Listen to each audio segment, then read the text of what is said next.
നമസ്കാരം. നമ്മൾ കഴിഞ്ഞ വീഡിയോകളിൽ കപിലമുനിയുടെ സാങ്ഖ്യദർശനത്തിലെ ദുഃഖത്രയങ്ങളെക്കുറിച്ച് സംസാരിച്ചു, അതിൻ്റെ കാരണങ്ങളെക്കുറിച്ച് സംസാരിച്ചു. ഇനി അതിൻ്റെ പരിഹാരമാണ്. രണ്ട് തരത്തിലുള്ള പരിഹാരമാണ് സാങ്ഖ്യദർശനത്തിൽ സൂചിപ്പിക്കുന്നത്. ഒന്ന് വൈദികമായിട്ടുള്ള പരിഹാരം, ഒന്ന് ഭൗതികമായിട്ടുള്ള പരിഹാരം. എന്താണ് ഈ വൈദികമായിട്ടുള്ള പരിഹാരം?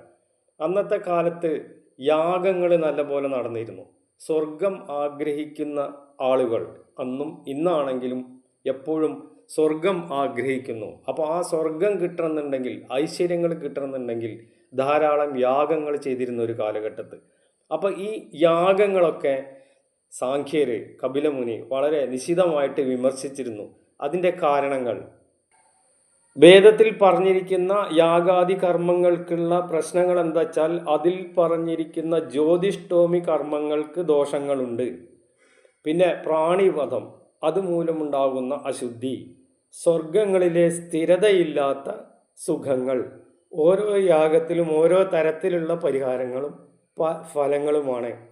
അപ്പോൾ ഇതൊക്കെ, ഈ പ്രശ്നങ്ങളൊക്കെ കാരണം അങ്ങനത്തെ ആ പരിഹാരം ശരിയല്ല എന്നുള്ളതാണ് സാഖ്യർ പറയുന്നത്. ഇനി അടുത്തതാണ് ഭൗതികമായിട്ടുള്ള പരിഹാരം. അപ്പോൾ വൈദികമായിട്ടുള്ള പരിഹാരമാണ് ഇപ്പോൾ നമ്മൾ സംസാരിച്ചത്.